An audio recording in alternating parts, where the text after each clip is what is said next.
Now let's talk a little bit about some of the best practices that would go into place for our redundancy. If I were to put this into place, what would be my best practices? First off, your redundant wireless LAN controller should be geographically separate.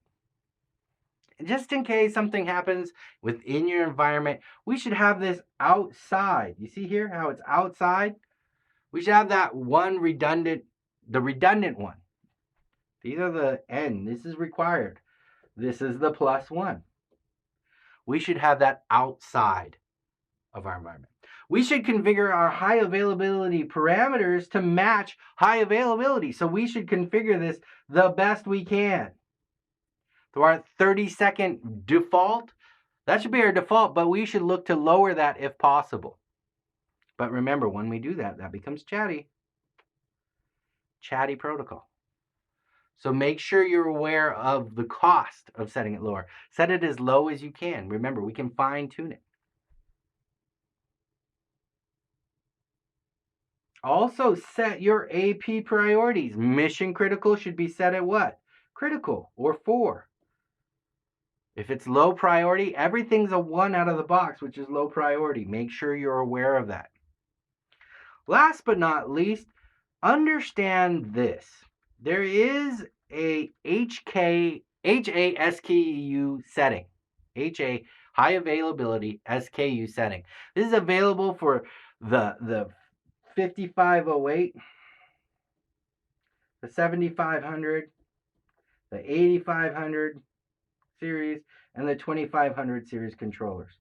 That means when those controllers are set up as an HA, high availability SKU, that means they are here. They are meant solely as a backup.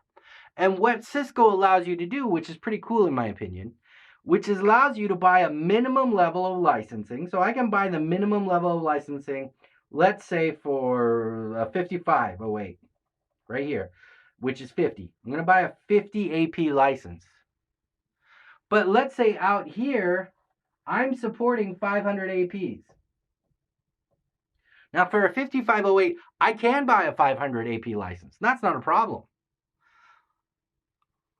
But I only have to buy a license for 50 here because I'm configuring this as an HASKU backup wireless LAN controller. I'm setting this as a backup, HASKU, which means my license is 50, but because I'm configured as an HASKU wireless LAN controller, I will be able to support as a secondary, as a backup, 500 APs or as much as the hardware allows.